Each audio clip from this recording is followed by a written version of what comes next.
हर खबर पर होगी आपकी पकड़। डाउनलोड कीजिए एबीपी लाइव ऐप। 15 जून की रात गलवान घाटी में हुई हिंसक झड़प पर एबीपी न्यूज के पास एक्सक्लूसिव जानकारी। सूत्रों के मुताबिक झड़प में चीन के 40 सैनिक मारे गए, 100 से ज्यादा घायल हुए। कमांडोज ने तोड़ दी थी 15 चीनी सैनिकों की गर्दन। गलवान घाटी में खूनी भिड़ंत के दौरान बिहार रेजिमेंट और सेना के बाकी वीरों ने चीन के 40 सैनिकों को बिना हथियार के ही मार गिराया, 100 से ज्यादा घायल हुए। सूत्रों के मुताबिक चीन ने सीमा प्रबंधन की संधि को तोड़ते हुए एलएसी पर पेट्रोलिंग पॉइंट 14 के पास चोटी पर एक निगरानी पोस्ट बना लिया था। 15 जून की शाम 12 सैनिकों की टुकड़ी ये देखने गई थी कि चीनी सेना ने पोस्ट हटाई या नहीं। सूत्रों के मुताबिक कर्नल संतोष बाबू की शहादत का बदला लेने के लिए 15 जून की आधी रात बिहार रेजिमेंट के सेकेंड इन कमांड और 2 कैप्टन स्तर के अधिकारियों के साथ करीब 300 भारतीय सैनिकों ने चीनी कैंप पर हमला बोला था। सूत्रों के मुताबिक अपने कमांडिंग अफसर की हत्या के बाद बिहार रेजिमेंट के घातक जवानों ने बिना हथियार के ही 15 चीनी सैनिकों की गर्दन तोड़ दी, जिससे मौके पर ही उनकी मौत हो गई। चीन के ऑब्जर्वेशन पोस्ट में आग लगाकर उसे पहाड़ी से नीचे गिरा दिया। चीनी सेना के कम से कम 40 जवानों को मार गिराया। खूनी झड़प पर एबीपी न्यूज की एक्सक्लूसिव जानकारी की पुष्टि करते हुए सेना की उत्तरी कमान ने बिहार रेजिमेंट की बहादुरी का वीडियो ट्वीट किया। बिहार रेजिमेंट के आदर्श वाक्य कर्म ही धर्म के नाम से वीडियो जारी किया।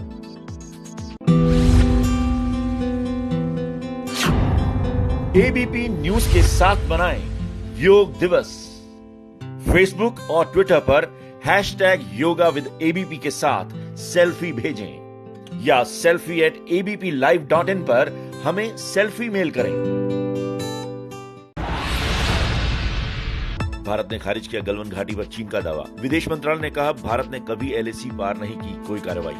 चीन ने कहा था भारत ने कई बार पार की एलएसी। मोदी सरकार में मंत्री और पूर्व सेना प्रमुख जनरल वीके सिंह ने एबीपी न्यूज से कहा गलवान घाटी की विवाद वाली PP-14 चोटी पर अब भी भारत का कब्जा। पीएम मोदी के कोई भी भारत की सीमा में नहीं घुसा वाले बयान पर पीएमओ की सफाई। कहा दुर्भाग्यपूर्ण है कि ऐसे समय में प्रधानमंत्री की टिप्पणियों पर अनावश्यक विवाद पैदा किया जा रहा है। चीन के साथ तनाव पर कांग्रेस का बयान। राष्ट्रीय सुरक्षा और अखंडता को लेकर राजधर्म का पालन करें प्रधानमंत्री। पीएमओ के बयान को सच्चाई ढकने का लचर प्रयास बताया। कांग्रेस महासचिव प्रियंका गांधी ने भी पीएम के ना कोई घुसा ना कब्जा किया वाले बयान पर उठाए सवाल। कहा शहीदों के परिवार सच जानना चाहते हैं, पीएम को सच बताना होगा। भारत चीन के बीच सीमा विवाद को लेकर अमेरिकी राष्ट्रपति डोनाल्ड ट्रंप का बड़ा बयान। बोले इस बड़े विवाद पर दोनों देशों से बात चल रही है, अमेरिका मदद की कोशिश कर रहा है। भारत चीन सीमा विवाद में कूदा नेपाल। नेपाल के विदेश मंत्रालय ने बयान जारी कर कहा उम्मीद है दोनों देश शांति से सुलझाएंगे विवाद। एबीपी न्यूज के साथ मनाएं योग दिवस। फेसबुक और ट्विटर पर #yoga_with_abp के साथ सेल्फी भेजें या selfie@abplive.in पर हमें सेल्फी मेल करें। हरियाणा सरकार ने चीनी कंपनियों को मिले यमुनानगर और हिसार थर्मल प्लांट के ठेके रद्द किए। अब भारतीय कंपनियों को मिलेगी प्राथमिकता। अब मंत्रालयों में नहीं हो रहा चीन के जूम ऐप का इस्तेमाल। उड्डयन मंत्री हरदीप सिंह पुरी बोले पहले इस्तेमाल हो रहा था, अब वीडियो कॉन्फ्रेंसिंग के लिए NIC प्लेटफॉर्म का इस्तेमाल हो रहा है। कैट यानी अखिल भारतीय व्यापारी संघ ने चीनी सामान के बहिष्कार को लेकर देश की राय जानने के लिए शुरू किया सर्वे। 10 जून को भारतीय समाज हमारा अभियान के नाम से शुरू हुआ सर्वेक्षण 26 जून तक चलेगा। MP के जबलपुर में बीजेपी युवा मोर्चा ने चीन के सामानों के खिलाफ किया प्रदर्शन। शहर के कई इलाकों में चीनी मोबाइल कंपनियों के बोर्ड तोड़े। यूपी के अलीगढ़ में विश्व हिंदू परिषद और बजरंग दल के कार्यकर्ता चीनी सामानों के बहिष्कार को लेकर विशेष अभियान चला रहे हैं। कार्यकर्ता घर घर जाकर लोगों को चीनी सामानों के बहिष्कार करने की शपथ दिला रहे हैं। 11,000 परिवारों से चीनी सामानों के बहिष्कार की अपील करेंगे।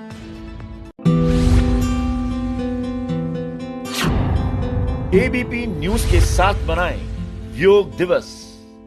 फेसबुक और ट्विटर पर #yoga_with_abp के साथ सेल्फी भेजें या selfie@abplive.in पर हमें सेल्फी मेल करें। कोरोना से लड़ रहे दिल्ली सरकार के मंत्री सत्येंद्र जैन को प्लाज्मा थेरेपी दी गई। अब बुखार नहीं, लेकिन सांस लेने में दिक्कत जारी। एबीपी न्यूज की मुहिम का बड़ा असर। दिल्ली में होम क्वारंटीन पर एलजी का फैसला वापस। 5 दिन सरकारी क्वारंटीन में नहीं जाना होगा। त्रिपुरा के सीएम विप्लव देव ने ट्राइबल आर्ट के नेताओं के साथ मुलाकात की। इस बैठक को चिंतन बैठक का नाम दिया गया। बैठक में अर्थव्यवस्था और संस्कृति के विकास को लेकर चर्चा की गई। केंद्रीय राज्य मंत्री जी किशन रेड्डी और दिल्ली बीजेपी के प्रदेश अध्यक्ष आदेश गुप्ता ने दिल्ली के अशोकनगर में कोरोना जांच सेंटर का दौरा किया। इलाके में लोगों से बातचीत कर हालचाल भी जाना। कोरोना खतरे के बीच दिल्ली कांग्रेस के प्रदेश अध्यक्ष अनिल चौधरी ने अंबेडकर नगर, दक्षिणपुरी और इंदिरा हॉस्पिटल का दौरा किया। डॉक्टरों से बात की। बेड की कमी को लेकर केजरीवाल सरकार को निशाने पर लिया। दिल्ली से सटे गाजियाबाद में सीएमओ ऑफिस के 2 कर्मचारी कोरोना से संक्रमित हुए। कर्मचारियों की रिपोर्ट कोरोना पॉजिटिव आने के बाद ऑफिस को सील किया गया। जम्मू में कोरोना के खिलाफ डिजाइनर मास्क की मांग बढ़ी। बच्चों में कार्टून वाला तो युवाओं में चीन के बायकॉट वाला मास्क खासा पसंद किया जा रहा है। जम्मू में कोरोना संक्रमण का आंकड़ा 5,834 के पार पहुंच गया है। तमिलनाडु के कोयम्बटूर में लोग अपने चेहरे की फोटो मास्क पर प्रिंट करवा रहे हैं। चेहरे वाला मास्क कोयम्बटूर में काफी चर्चा में है। इससे फोटोग्राफरों को काफी आमदनी भी हो रही है। देश में कोरोना मरीजों की संख्या 4 लाख के करीब पहुंची। पिछले 24 घंटे में 14,500 से ज्यादा नए मरीज आए। रिकवरी रेट 54% हुआ। दुनिया भर में कोरोना संक्रमितों की संख्या 88 लाख के पार पहुंची। 4,64,000 से ज्यादा लोगों की मौत। महाराष्ट्र में कुल संक्रमितों की संख्या 1,24,000 के पार पहुंची। अब तक 5,893 लोगों की कोरोना से मौत। अमेरिका में कोरोना से 1,21,000 से ज्यादा लोगों की मौत। कोरोना संक्रमितों की संख्या 23,19,000 पहुंची। पंजाब में कोरोना के 217 नए मामले सामने आए। कुल संक्रमितों की संख्या 3,832 हुई। दिल्ली में कोरोना मरीजों का आंकड़ा 56,746 पहुंचा। पिछले 24 घंटों में 3,630 नए मामले सामने आए। दिल्ली में एक दिन में कोरोना पॉजिटिव का अब तक का सबसे बड़ा रिकॉर्ड। यूपी में कोरोना के 592 नए मरीज सामने आए। यूपी में अब कुल संक्रमितों की संख्या 17,194 हुई। एबीपी न्यूज के साथ बनाएं योग दिवस। फेसबुक और ट्विटर पर #yoga_with_ABP के साथ सेल्फी भेजें या selfie@abplive.in पर हमें सेल्फी मेल करें। कोरोना काल में आज पहली बार डिजिटल प्लेटफॉर्म के जरिए घर पर रहकर ही लोग मनाएंगे अंतर्राष्ट्रीय योग दिवस। सुबह 6:30 बजे राष्ट्र के नाम संदेश देंगे पीएम मोदी। योग दिवस की थीम है घर पर योग और परिवार के साथ योग। अंतर्राष्ट्रीय योग दिवस पर संयुक्त राष्ट्र की जिनेवा कार्यालय की महानिदेशक तातियाना वलोवाया का संदेश। योग से शांति, अधिकारों और स्वास्थ्य का प्रसार होता है, जिसके लिए संयुक्त राष्ट्र लगातार काम कर रहा है। 3D अवतार में योग शिक्षक बने पीएम मोदी। आज 6ठे अंतर्राष्ट्रीय योग दिवस पर योग सिखाते हुए पीएम मोदी का वीडियो जारी। दिल्ली के लोधी गार्डन में बड़ी संख्या में योग करते दिखे लोग। सामाजिक दूरी, मास्क समेत कोरोना से बचाव के सभी नियमों का पालन करते दिखे। यूपी के मुरादाबाद में मोबाइल के माध्यम से योग करते दिखे पुलिस के जवान। क्वारंटीन में मौजूद लोग भी योग में शामिल हुए। पुलिस लाइन में 1 हफ्ते से ज्यादा से चल रहा है योग। अंतर्राष्ट्रीय योग दिवस के मौके पर गुजरात के वडोदरा में योग निकेतन में सामूहिक योग कार्यक्रम का आयोजन किया गया। इसमें 15 देशों से 1500 लोगों ने हिस्सा लिया। तिरुपति मंदिर को ग्रहण के सूतक काल तक के लिए बंद किया गया। दोपहर 2 बजे के बाद मंदिर के कपाट खोले जाएंगे। सूर्य ग्रहण के सूतक काल तक के लिए आज बंद रहेगा केदारनाथ धाम। विशेष पूजा और हवन होगा। दोपहर 2 बजे के बाद खुलेंगे कपाट। आज लगेगा खंडग्रास सूर्य ग्रहण। सूतक काल के चलते बद्रीनाथ मंदिर दोपहर 1:53 तक बंद रहेगा। सूर्य ग्रहण में धार्मिक नगरी हरिद्वार में भी मंदिर बंद हुए। सुबह 9 बजे से दोपहर 2 बजे तक सूर्य ग्रहण। हरिद्वार में 10:23 पर लगेगा ग्रहण। रामनगरी अयोध्या में सूतक काल में रामलला समेत सभी मंदिर बंद किए गए। दोपहर 2 बजे के बाद से भक्त कर सकेंगे रामलला के दर्शन। सूर्य ग्रहण के कारण वाराणसी के प्रसिद्ध महावीर मंदिर के कपाट बंद कर दिए गए हैं। देश में सूर्य ग्रहण की शुरुआत सुबह 9:15 बजे होगी और दोपहर करीब 3:04 पर इसकी समाप्ति होगी।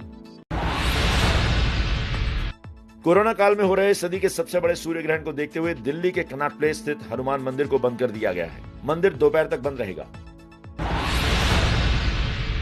सूर्य ग्रहण के कारण बेंगलुरु के डोडा गणेश मंदिर के कपाट भी बंद रहेंगे। बेंगलुरु में रविवार सुबह 10:12 से लेकर दोपहर 1:31 तक आंशिक सूर्य ग्रहण दिखाई देगा। सूर्य ग्रहण में लखनऊ के प्रसिद्ध मनकामेश्वर मंदिर को सूतक काल शुरू होने से पहले ही बंद कर दिया गया। आज दोपहर ग्रहण काल समाप्त होने के बाद पट खोले जाएंगे।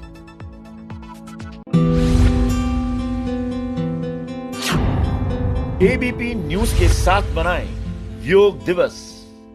फेसबुक और ट्विटर पर #yoga_with_ABP के साथ सेल्फी भेजें या selfie@abplive.in पर हमें सेल्फी मेल करें। अयोध्या में विवादित ढांचे को ढहाने के मामले में 30 जून को लालकृष्ण आडवाणी, 1 जुलाई को मुरली मनोहर जोशी, 2 जुलाई को कल्याण सिंह, 23 जून को महंत नित्य गोपाल दास के बयान सीबीआई की विशेष अदालत में दर्ज होंगे। यूपी के कानपुर में बीएसपी नेता की गोली मारकर हत्या, अज्ञात हमलावरों ने गोली मारी। पुलिस हमलावरों की तलाश में जुटी है। सुशांत सिंह राजपूत के सुसाइड के बाद निशाने पर आए अभिनेता सलमान खान की फैंस से ट्विटर पर अपील। लिखा, बेवजह की बातों में पड़ने से अच्छा सुशांत के परिवार वालों के साथ खड़े रहिए। जवाब में कुछ यूजर्स ने सलमान को ही निशाने पर ले लिया। मुंबई पुलिस ने अभिनेता सुशांत सिंह राजपूत के मामले में वकील प्रियंका खीमानी का बयान दर्ज किया। मुंबई पुलिस लगातार सुशांत के करीबियों से पूछताछ कर रही है। अब तक 16 गवाहों के बयान दर्ज। तमिलनाडु के हैदराबाद में पुलिस ने गैरकानूनी रूप से कॉटन के बीज बेचने वाले शख्स को गिरफ्तार कर जेल भेजा। युवक के पास बीज बेचने का कोई लाइसेंस नहीं था। एमपी के इंदौर में कोरोना जांच के लिए सैंपल लेने गए स्वास्थ्यकर्मियों पर हमला।